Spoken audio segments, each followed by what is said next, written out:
versículo 28 e 29, Provérbios 31, 28 e 29. Antes de lermos, queremos nos alegrar aqui com a presença da irmã Maria, mãe da Poliana, a Sara, também está ali a minha sogra, a pastora Edneide, Henrique está ali também, glória a Deus, amém, glória a Deus, aleluia. O povo querendo fazer encomenda essa hora, né?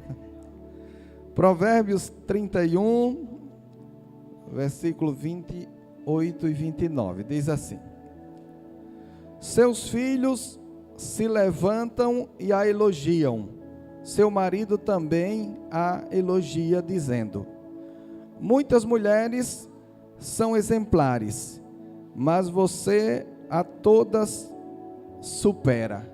Amém? Hoje nós queremos falar a respeito de mulheres que marcaram gerações. E dentre estas mulheres, nós estaremos falando de tempos diferentes dentro da Bíblia, e elas mudaram estas gerações por atitudes aparentemente simples que elas tomaram diante de Deus, e por causa dessas atitudes elas marcaram muitas e muitas gerações, a ponto de nós falarmos delas aqui hoje. Mulheres que estiveram há mais de 2000 anos atrás, mulheres que estiveram há 2000 anos atrás, né, e que tomaram atitudes diante do Senhor que mudaram gerações. Para nós, antes de entrarmos aqui no tema propriamente dito, Deus fez a humanidade com o propósito desta humanidade se espalhar por toda a face da terra. Para isso Ele criou homem e mulher e deu domínio para eles sobre todas as coisas na terra e sobre os seus descendentes, é claro. Nós conhecemos toda a história do pecado, mas apesar do pecado, Deus ainda falou para Adão e Eva que eles povoassem a terra. Depois, lá em Noé, depois do dilúvio, Deus também fala para Noé que povoem a terra, que enche a terra. Então, sempre foi um desejo de Deus ter muitos filhos. E Ele tem muitos filhos. Mas sempre se levanta o inimigo das nossas almas para tentar trazer um sentimento de que as pessoas não devem ter filhos. Na nossa geração, nós vivenciamos esse sentimento baseado no egoísmo. As pessoas, elas vivem por si, como se elas fossem eternas. E elas pensam no seu futuro, elas pensam na sua vida, elas pensam em tudo, menos em se entregar ao propósito de Deus. Então, quando nós vemos estas circunstâncias que nós vivemos nesse tempo de hoje, sempre há um sentimento que está sendo orientado pelo inimigo das nossas almas, porque uma vez que Deus deseja ter muitos filhos, o inimigo das nossas almas, ele odeia esses filhos de Deus. Ele não quer que esses filhos venham ao mundo, porque ele não tem prazer na criação do homem, ele não tem prazer nesses filhos de Deus que são gerados.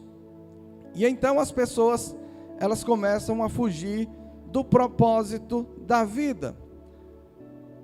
Até a vida animal, a qual nós não somos.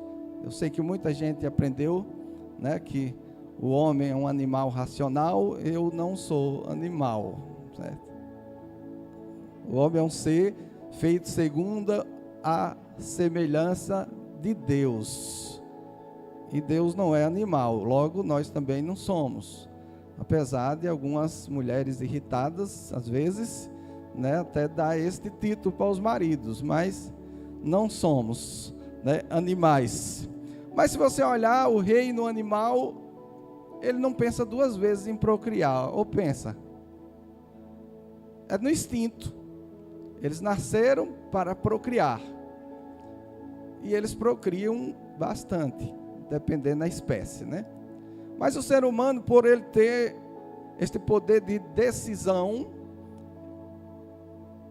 ele teme vivenciar o propósito de Deus.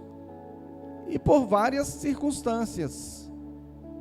O sistema, as condições e tantas outras questões. Mas eu quero dizer uma coisa para vocês, e consequentemente para mim também. As condições que Maria tinha quando Deus decidiu que Jesus nascesse dela. Você já parou para pensar que as condições eram? Israel estava vivendo sob o Império Romano. Eles não tinham autonomia. Era uma espécie de escravo. Ela decide aceitar aquele chamado de Deus. Ao aceitar, em torno de 2 anos seguinte, quando a criança tinha 2 anos, Herodes queria matar o menino. Eles tiveram que fugir para o Egito. E então ele, indignado, mandou matar todas as crianças que tinha daquela idade para baixo. Então veja, se Maria olhasse as circunstâncias e dissesse: não, Senhor, eu não quero esse menino, porque nós estamos sob o Império Romano, está muito difícil, a vida está terrível, nós estamos vivendo na pobreza, na limitação, nada que nós temos e produzimos é nosso propriamente dito, está terrível, eu não quero. Mas por ela ter enfrentado aquela circunstância, aquela situação, nós hoje estamos aqui pregando a respeito de Jesus, que nasceu dela, por uma atitude que ela tomou de permitir que o Salvador nascesse dela. Então, se nós olharmos as circunstâncias, queridos, as nossas circunstâncias hoje é muito melhor do que muitas das circunstâncias que nós vamos falar aqui hoje. Mas as pessoas decidiram, em vez de viver olhando para a situação, para a circunstância, decidiram viver baseado no propósito de Deus. Eu acredito que também não é propósito de Deus que nós saiamos, como acabei de falar, como os animais, fazendo filho inconsequentemente. Não é sobre isso que eu estou falando. Mas sempre que Deus tem um propósito de ter filhos através de uma pessoa, de gerar, Ele também, Ele provê todas as coisas que é necessário. Deus é muito organizado naquilo que Ele nos concede, dentro do teu sustento. Ele sempre dá para um propósito. Algumas coisas nunca chegarão a algumas pessoas, porque eles decidiram não cumprir aquele propósito, e aquelas coisas eram para aquele propósito. Se não cumpre, não tem por que Deus dar aquelas coisas que Ele desejou dar. Mas nós precisamos estar em conexão sempre com Deus, para entender o propósito de Deus, porque, queridos, quando nós fazemos algo baseado no propósito de Deus, a provisão vem, tudo chega, tudo dá certo, porque nós estamos andando alinhado com o propósito de Deus. Mas para nós trazermos a mensagem, nós separamos aqui 3 tópicos de mulheres que marcaram gerações. 1 Samuel, capítulo 1, logo depois de Juízes. 1 Samuel, capítulo 1, versículo 10 e 11.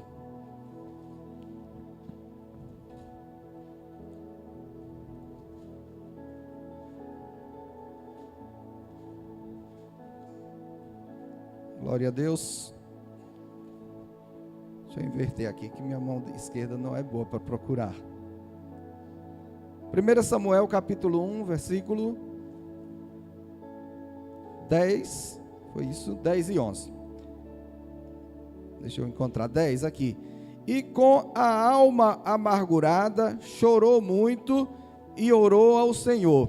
E fez um voto dizendo: ó Senhor dos exércitos, se tu deres atenção à humilhação de tua serva, e te lembrares de mim, e não te esqueceres de tua serva, mas lhe deres um filho, então eu o dedicarei ao Senhor por todos os dias de sua vida, e o seu cabelo e a sua barba nunca serão cortados. Foi um voto, no caso aqui, que Ana fez. Então esse primeiro tópico é mãe que ora. Diga comigo, mãe que ora, muda a história.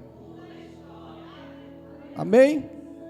Então veja, Ana era estéril, não tinha filhos, era ridicularizada por isso na sua casa, mas ela decidiu, dentro daquele obstáculo que ela tinha, orar a Deus para que Deus lhe desse filho. Como nós vimos, é propósito de quem ter muitos filhos? De Deus. Ela tinha um impedimento. Ela levou o seu impedimento justamente àquele que tem o desejo de que as pessoas gerem. Mas essa petição de Ana para Deus de ter este filho, ela pensou que este filho era um propósito para a vida dela. Ela vivia amargurada, angustiada, porque não tinha filho. Então ela começa a pedir, a buscar. E aqui fala que ela pediu amargamente. Ela estava amargurada por não ter. Mas nós sabemos pela história aqui descrita em 1 Samuel, de que, na verdade, Ana tinha uma necessidade de ter filho. Mas Deus tinha uma necessidade de um sacerdote. Por quê? Porque Samuel tinha os seus filhos, Eli tinha seus filhos, mas os seus filhos estavam desonrando a Deus, e Deus havia rejeitado os filhos de Eli. O sacerdócio, ele era por hierarquia, era dentro daquela família, tinha que ser daquela linhagem. Uma vez que os filhos dele estavam sendo rejeitados, então acabaria a linhagem de sacerdote. Então Deus precisava de um. Agora veja, Deus precisa de um sacerdote e Ana precisa de um filho. Quando ela vai fazer a oração, ela, movida pelo Espírito, ela oferece a Deus o quê? Ela diz: me dê um filho. Em outras palavras, ela está dizendo que eu te darei como sacerdote. Então, aqui juntou a necessidade de Ana com o propósito de Deus. Então Deus deu o filho para ela, e ela o entregou no templo, para ser criado no templo. Uma vez que ela o consagrou para ser criado, aquele filho passa a ser linhagem de Eli.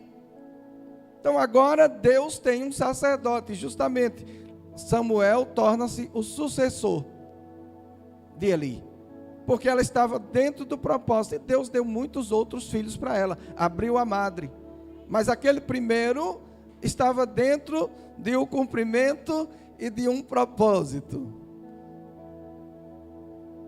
Então Deus deu a Ana o que ela desejava, a sua madre aberta, e ela pode ter muitos filhos, e automaticamente o propósito de Deus foi cumprido, porque agora Deus tinha um sacerdote. Inclusive Samuel foi o sacerdote que ungiu o primeiro e o segundo rei de Israel, que ungiu Saul e que ungiu Davi. Então veja como, aparentemente Ana estava amargurada, porque ela se via como estéril, mas ela não sabia naquele período de amargura que o projeto de Deus para com ela era grandioso. Mas por que Deus não a contou? Porque precisava que ela orasse. Foi quando ela orou que ela alinhou o propósito. É através da oração que uma mãe pode trazer um filho de propósito à terra, mas também é através da oração que uma mãe pode sustentar um filho na terra. É orando. Os filhos nascem, nós temos a oportunidade de educá-los enquanto são crianças, dentro das nossas limitações, é claro. Depois eles crescerão assim como nós crescemos. E nós não poderemos, talvez, mais ter aquela influência sobre a vida deles de educação como nós tivemos quando eles eram crianças. Porém, nós continuaremos sendo aqueles que os guardarão na oração, desde que a oração esteja dentro do propósito de Deus. Talvez a nora não seja a melhor, não é a que você queria para o seu filho ou o genro, mas agora já é uma realidade. Aquela mulher já se uniu com o seu filho e agora eles são um.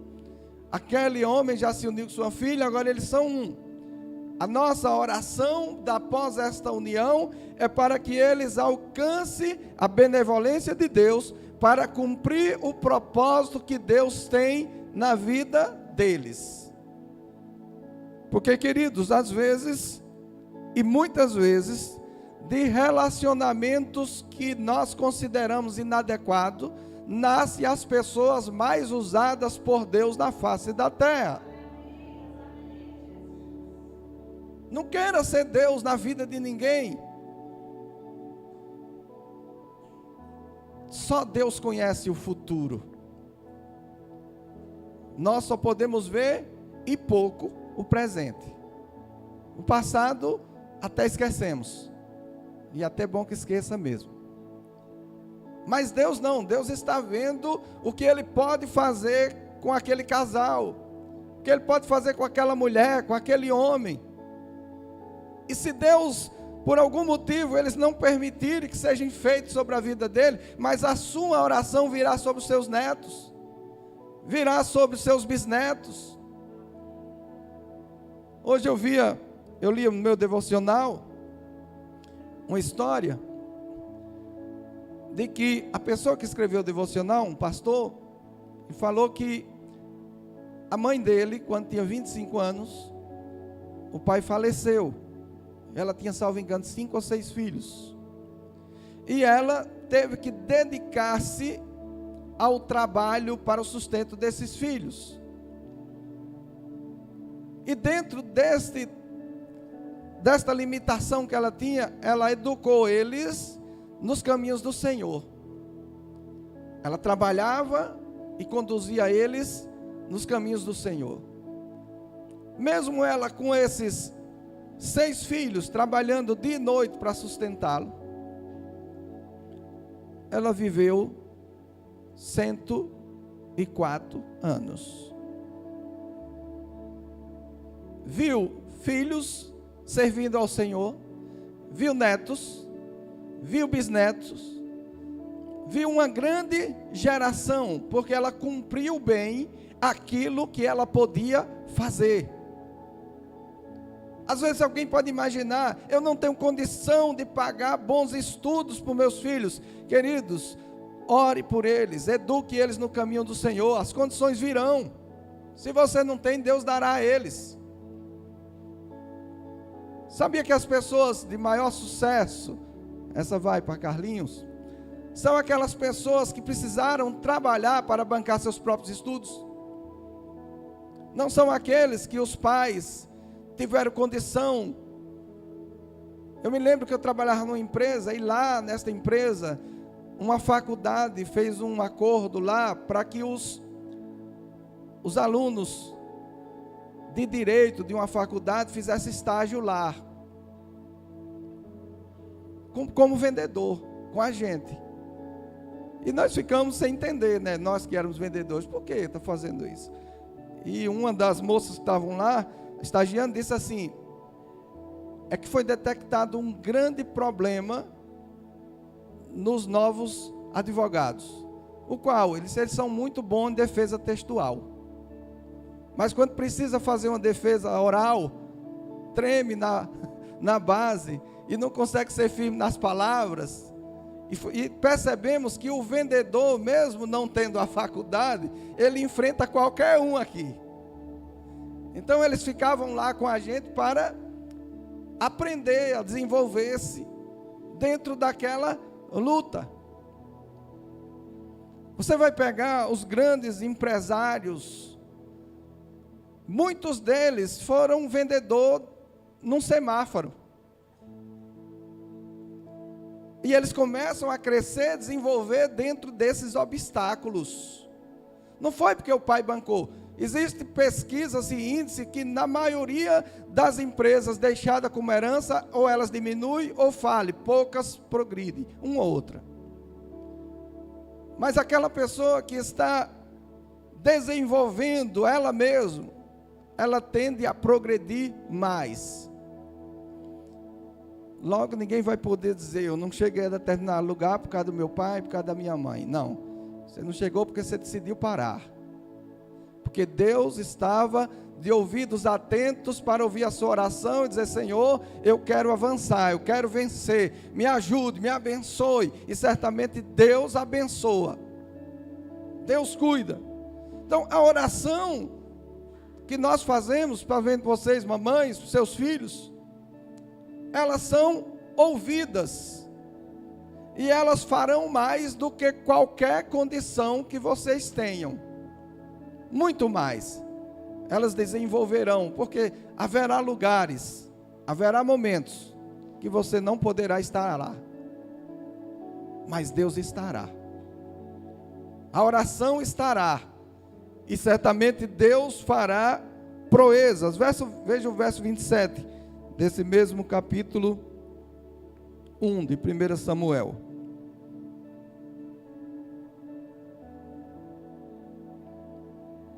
Diz assim, era este menino que eu pedia, e o Senhor concedeu o pedido. Então veja aqui, ela clamou, e Deus deu resposta. Queridos, não despreze a oração. Pode parecer que não está acontecendo nada. Pode até parecer que você está orando e as coisas estão ficando pior. Não, é Deus preparando o cenário para mostrar a glória dele sobre a sua vida. De repente, as coisas estão se tornando impossíveis. Quanto mais você ora, parece que pior elas estão. É Deus te moldando, é Deus nos preparando, é Deus gerando musculatura espiritual, é Deus nos fazendo crescer, desenvolver, ter estrutura para poder desenvolver o projeto que Ele tem para a nossa vida. A resposta da oração tem a ver com a preparação que Deus fez sobre a nossa vida. Os momentos difíceis, as dificuldades, elas precisam ser regadas à oração. E volto a dizer, precisamos combater o mal desta geração, o egoísmo. É primeiro eu, depois eu, se der eu de novo, e se der mais eu de novo. Davi ficou extremamente alegre, porque ele queria construir o templo ao Senhor, e o Senhor disse que ele não construiria, mas o seu filho. Davi celebrou, porque ele percebeu que o filho dele faria algo que ele desejou fazer. Então, é você viver pela outra geração. Precisa ter um propósito além de você, além de nós. Um propósito que tem a ver com outras pessoas, que tem a ver com os nossos descendentes. Porque, queridos, quando nós pensamos assim, nós sempre estaremos melhor do que alguém.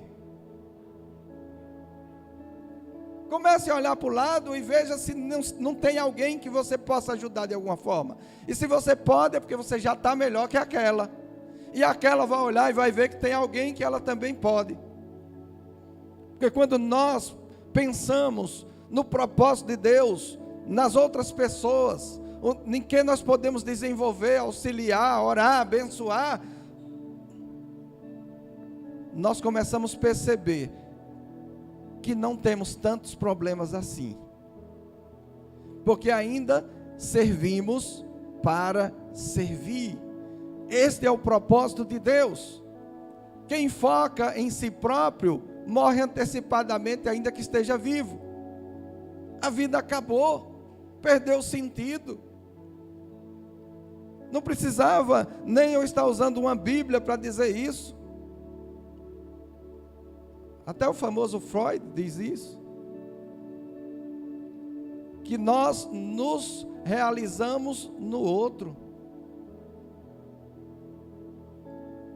É com o sucesso do outro que nós tivemos participação, que nós nos alegramos.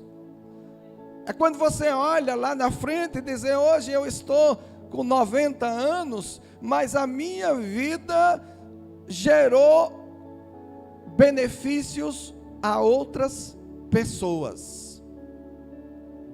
É quando nós vivemos este propósito, e a oração é o começo para tudo isso. Comece a orar pelos seus filhos, não para eles serem o que você quer que eles sejam, mas para que eles possam ser exatamente aquilo que Deus criou para que eles sejam. Uma vez chegou uma pessoa falando comigo, um cliente, e ele sempre ia com um filho. E chegou um tempo que ele chegou lá sozinho. Eu disse: cadê o garoto? Ele disse: rapaz, está lá em João Pessoa, fazendo faculdade. Eu digo: você parece não estar muito alegre. Ele: não, cara, porque eu sempre incentivei ele, meu sonho era que ele seguisse minha carreira. Ele era advogado, que ele fizesse isso, fizesse aquilo. Você não sabe o que ele fez. Eu digo: o quê? Ele disse: ele está lá fazendo faculdade de artes. Eu digo: e você está triste por quê? Ele: não, porque, me diga aí quantos artistas, né? Está ganhando dinheiro, é isso que ele quis dizer. É um ou outro que se destaca. Eu digo: meu querido, deixa eu dizer uma coisa para você, me perdoe. Sabe por que é que você está frustrado? Aí, porque eu digo: porque você quer que seu filho realize seu sonho. Mas você está realizando o de quem? Ele, o meu. Eu digo: então ele tem o direito de realizar o dele também. Invista nele. Invista o básico que você puder, porque melhor é um artista, né, feliz, contente, do que um advogado frustrado. Alguém que está ganhando muito dinheiro e que não é contente, feliz naquilo que faz. E você vai encontrar alguém em outra profissão que não dá tantos recursos assim, mas está contente, se sente feliz, completo. Então os nossos filhos, eles não nasceram para cumprir o nosso propósito, eles nasceram para cumprir o propósito de Deus. E nós, em oração, vamos orar para que eles cumpram este propósito. Tópico 2, mãe que ensina, planta eternidade. 2 Timóteo, capítulo 1, lá no finalzinho. 2 Timóteo, capítulo 1.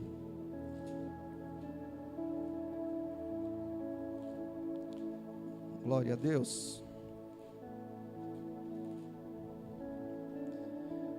Capítulo 1, versículo 5. Vou dar um tempinho para vocês procurarem.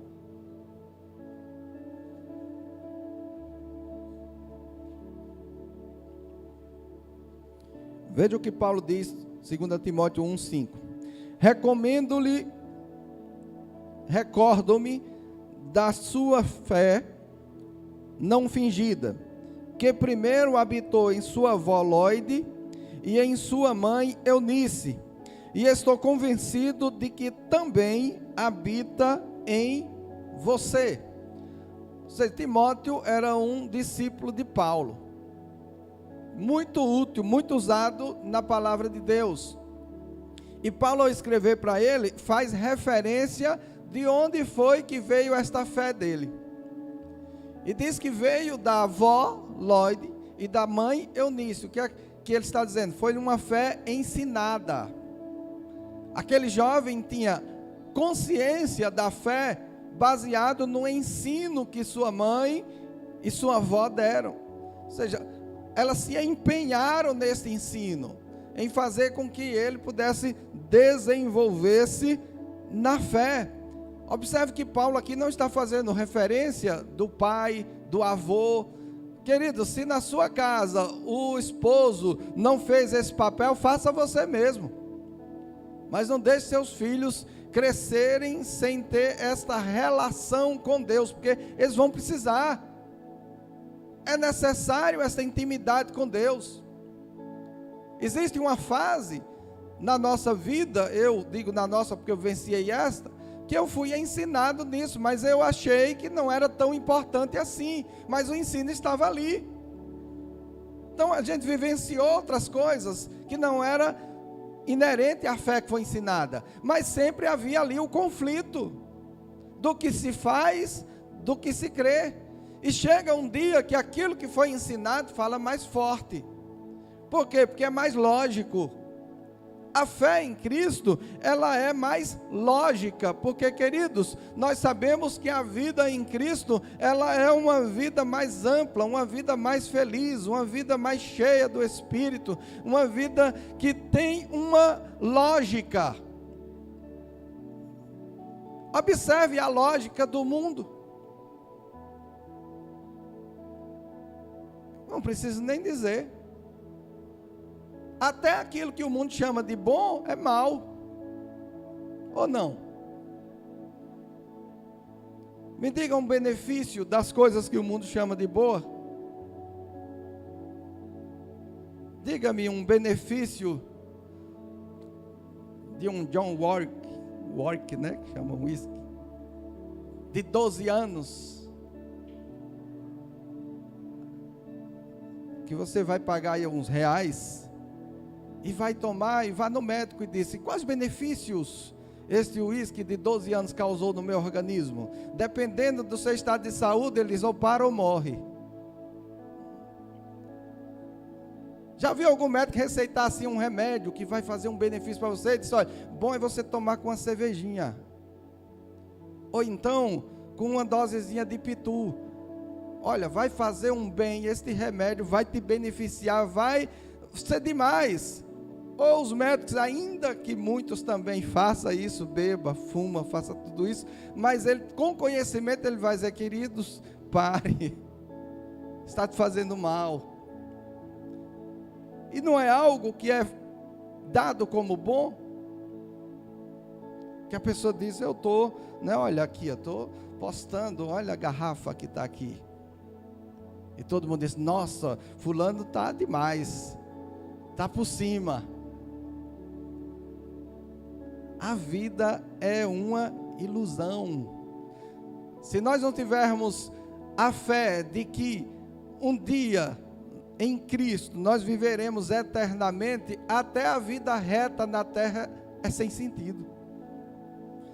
A não ser que você tenha fé em Cristo e tenha um propósito nesta vida. Querido, uma pessoa com propósito, ela vai viver todos os dias da sua vida com sentido. Você vai encontrar pessoas aí com 80, 90 ou mais anos que ainda estão na ativa porque tem um propósito. E olha que algum deles o propósito nem tão bom é. Quantos políticos que a gente desejava que ele já tivesse parado, mas eles insistem ainda em ser candidato. Mas ainda que o propósito deles seja um ruim, eles são um exemplo para muitos crentes, que com 40, 50 anos, só consegue pensar em parar. Não é verdade? E olha que você tem um propósito bom. Aquele que tem um propósito ruim, que só pensa nele, não quer parar nunca. Só quando ela chegar mesmo e levar, e não tem jeito, né? Terceiro tópico. Mãe que confia, descansa em Deus. Vamos voltar quase toda a Bíblia lá para Êxodo. Gênesis, Êxodo. Êxodo capítulo 2.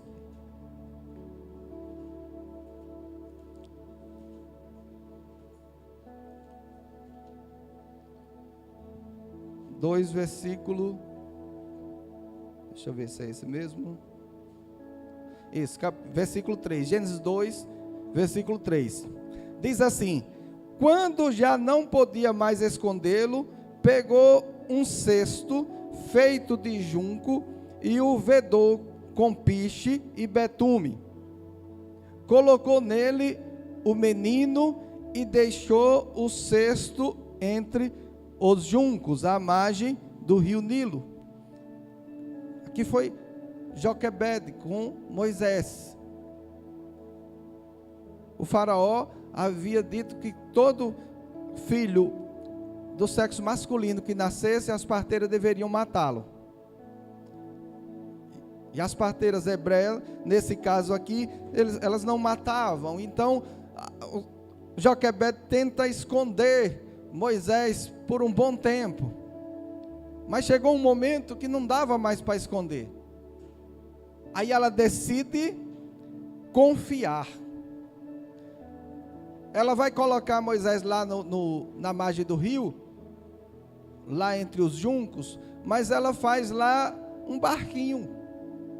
Ela pega junco, coloca piche e faz tudo o que ela podia fazer para que aquele menino tivesse uma chance de vida. Ela abriu mão, de certa maneira, para não entregá-la para o mal. Então ela decide confiar em Deus.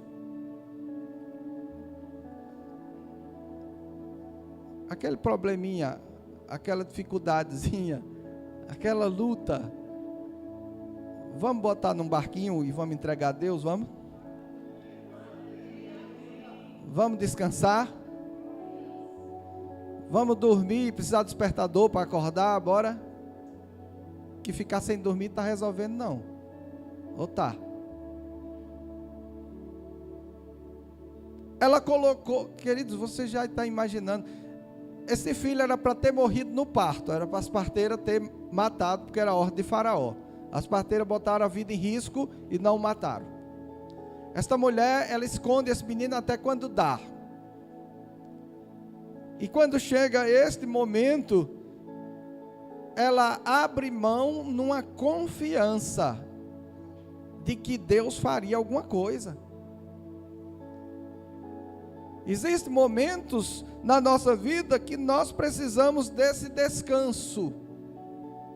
Situação que nós não temos o que fazer, é maior que a gente. É maior. O seu conhecimento não resolve, a sua habilidade, seu dinheiro, nada resolve. É maior. Aí nós precisamos confiar que entregando a Deus, Ele vai trazer uma solução. Então ela colocou aqui, descansou. E nós sabemos que Moisés foi resgatado pela própria família de Faraó. E aquela mulher decidiu que não ia matá-lo, ia criá-lo. E ele foi criado, e o incrível, mandaram buscar uma mãe de leite. E a irmã de Moisés que acompanhava disse: eu conheço uma.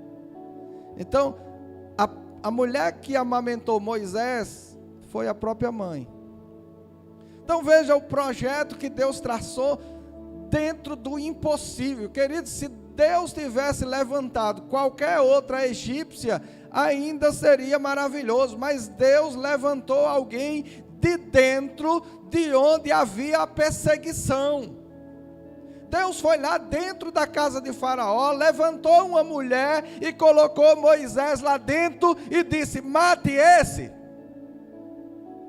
Quando Deus está no propósito, descanse, porque não há Faraó, não há demônio do inferno que possa destruir os planos que Deus tem para a sua vida.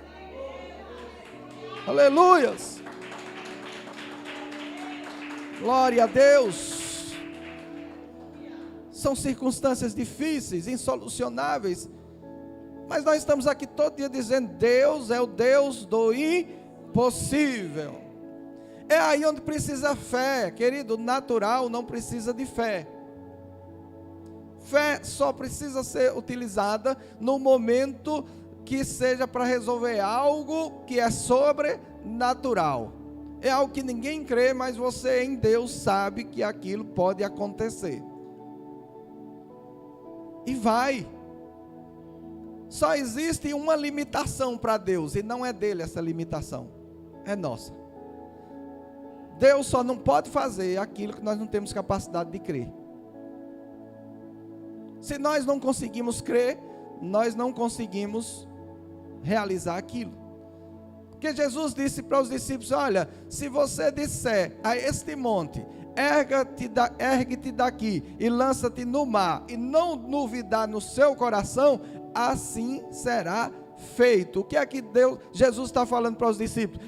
Olha, fique olhando os montes aí e vá mandando ele se levantar e lançar no mar. Será que era isso? Não, ele estava dizendo justamente sobre uma convicção, uma fé convicta de que realmente Deus faz segundo aquilo que nós temos capacidade de crer.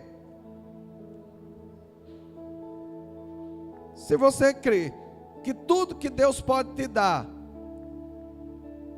é o seu pão cotidiano, Deus vai te dar o pão cotidiano. Se você crê que você, além de ter o seu pão cotidiano, você pode ser o provedor para milhares de pessoas, você também terá. E quando falo provedor, querido, nós não estamos falando sobre você dar às pessoas, ainda que seja bênção de Deus, mas o talento que Deus te dá fará com que pessoas de talento menor tenham capacidade de sobrevivência. Você será a resposta de oração de muitas pessoas. Existem pessoas que a fé dele não vai além de ser um administrador de uma empresa. Ele precisa que você tenha a fé de ter a empresa para ele administrar. Tem alguém que tem fé de ser um bom gerente. É preciso que você tenha a empresa para precisar de um gerente para abençoar ele. Tem pessoas que a fé dele não passa de ser um serviço geral, mas ele precisa de uma empresa e precisa de alguém que creia que pode ter a empresa. Começa aí a ver aonde é que Deus quer te levar, te direcionar, porque tem uma multidão de pessoas que precisam da realização da sua fé. Pessoas que estão precisando de porta de emprego. E você precisa ser aquele que vai gerar esses empregos. Mas se alguém ficar, ó dia, ó vida, ó azar, igual a hiena, queridos, Deus, eu vou dizer algo forte, né? Não é heresia não. Nem Deus pode ajudar alguém que não quer. Porque aí ele estaria fazendo um mal, não um bem. Mas se você deseja, creia que Deus fará. E alguém pode dizer assim: ah, mas a pessoa quer ser um empresário, isso é ganância. Queridos, para você ser um grande empresário, acabei de dizer, você precisa ser um grande provedor. Não é ganância, é chamado. Ganância é como você vai viver com isso que Deus vai te dar. Você vai pensar só em você. E quando fala em pensar só em você, porque existe uma luz, sabia que tem gente que não, ele se sente mal em ter? Cristãos que se sentem mal em ter. Se ele andar aí com uma Ferrari, ele vai se sentir mal. Vai dizer, não está certo isso, eu estou de Ferrari, eu estou não sei o quê. Não é isso que a Bíblia quer dizer sobre não ter tesouro na terra. Ele está dizendo sobre seu coração não estar nisso. Mas por que ter um carro de 300 mil reais? Isso não é vaidade? Queridos, esse carro de 300 mil reais foi fabricado por alguém, sim ou não? Para você comprar ele, você teve que abrir mão de 300 mil reais, sim ou não? Então você colocou o seu dinheiro no mercado para ter o carro. Isso não é ganância. Ganância é você ter os 300, desejar andar na Ferrari e dizer: eu não tenho coragem de dar esse dinheiro, também não gasto esse dinheiro, também não faço nada, e o dinheiro vai ficar paradinho aqui comigo. Ele não vai girar. Um monte de gente está aí sem emprego, sem nada, porque eu estou segurando aqui milhões de reais, não gera nada. Isso é ganância. Mas você faz gerar. Eu estava num lugar, a mulher disse: olha, tem esse gato aí desta mulher, gasta mais do que é com um filho. De vez de ajudar os pobres, eu digo: mas ela está ajudando. Eu digo: não fale isso não. Ela está ajudando. Ela: por quê? Eu digo: ela vai lá no salão de beleza do gato e deixa lá 500 reais. Esse dinheiro ficou para o gato ou para alguém? Ela: para alguém. Eu digo: não é, ela está ajudando. Agora, Deus não mandou ajudar preguiçoso. Se a pessoa tem coragem de cortar a unha de gato, vai ser abençoada por ela. Se tem coragem de dar em banho em gato, vai ser abençoada com ela. Se faz ração de gato, vai ser abençoado por ela. O gato foi a maneira de Deus encontrou para que ela abençoasse pessoas. E o gatinho nem sabe o que está acontecendo, né? Só queria ser gato. Então, quando você vive, porque Deus tem prazer em dar bem a seus filhos, a Bíblia diz isso. Agora, Deus não suporta quem confia no dinheiro.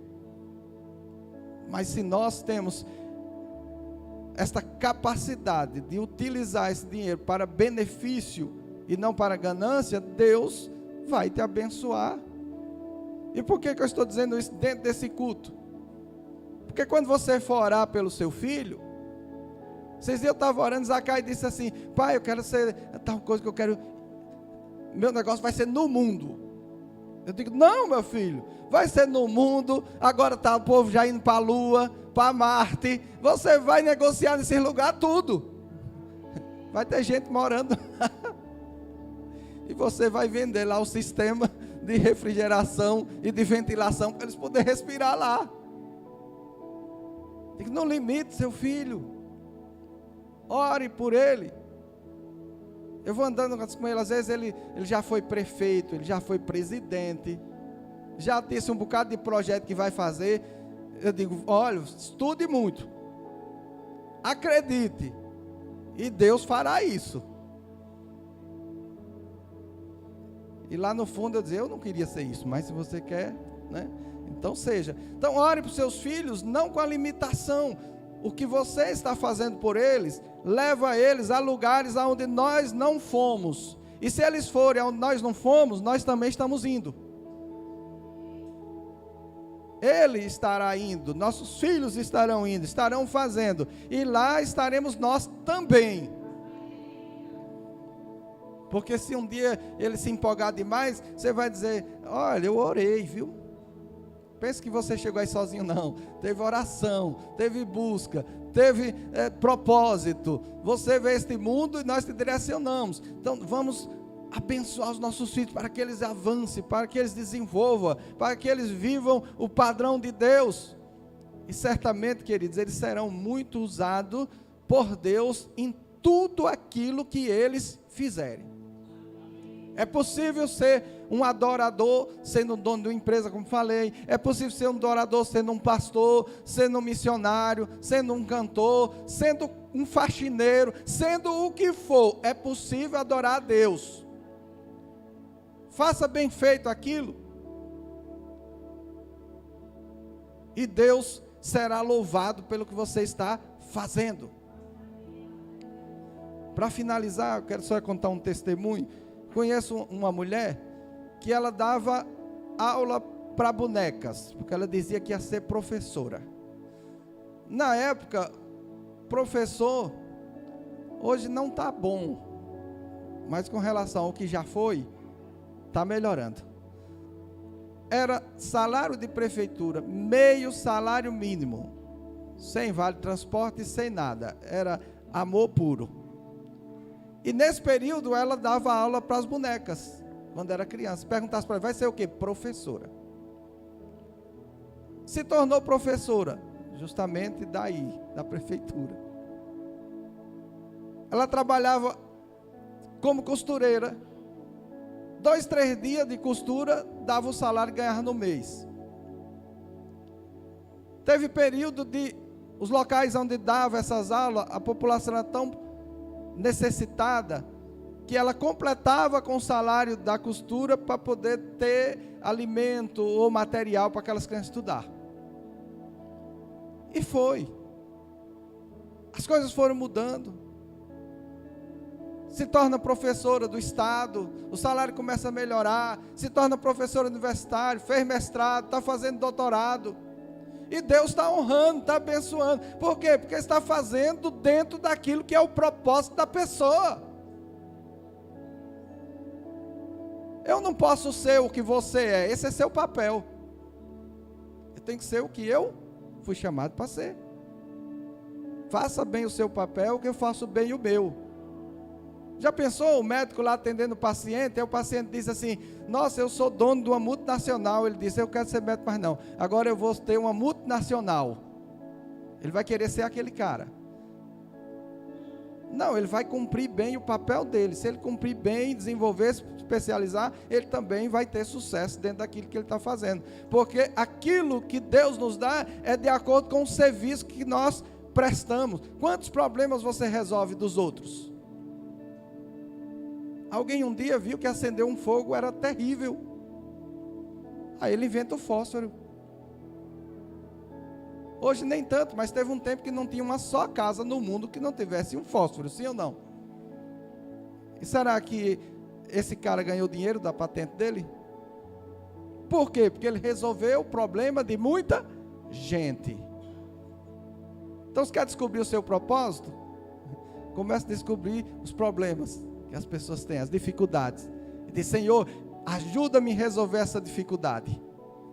E quando você ajudar, você vai ser recompensado. Então nós precisamos estar fazendo aquilo que Deus chamou para cada um de nós, com excelência, com tudo que nós pudermos fazer.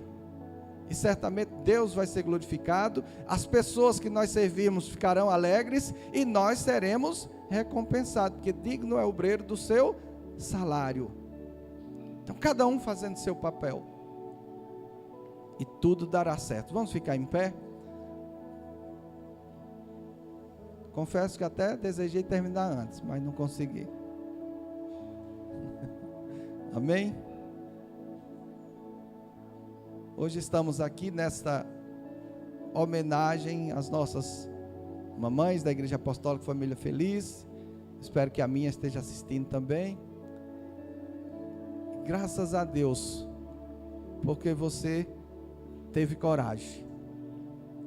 A minha mãe especialmente, graças a Deus, porque foram 6, né? Se ela desiste do primeiro, eu fui o 5º, então eu não estaria aqui.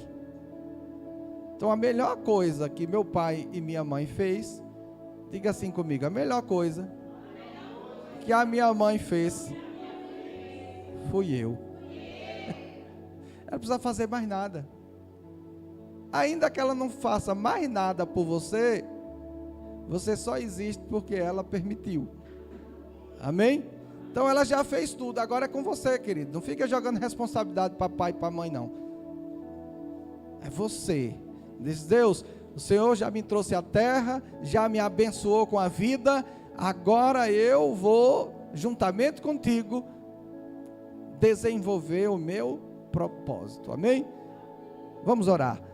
Senhor, nosso Deus, nosso Pai, nós te agradecemos por este privilégio, ó Pai, de termos uma mãe. Ainda para aqueles que não têm mais fisicamente, Pai, mas a existência deles comprova que eles tiveram uma mãe. Porque foi propósito do Senhor que fosse um pai e uma mãe, esses dois genes, para poder gerar um outro ser.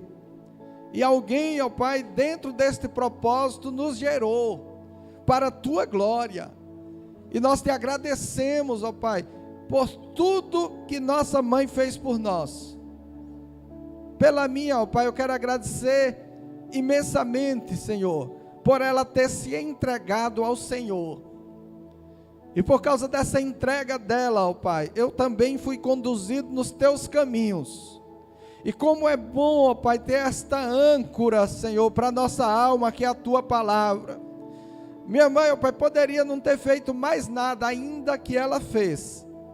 Mas ela me trouxe a este mundo e me apresentou ao Senhor.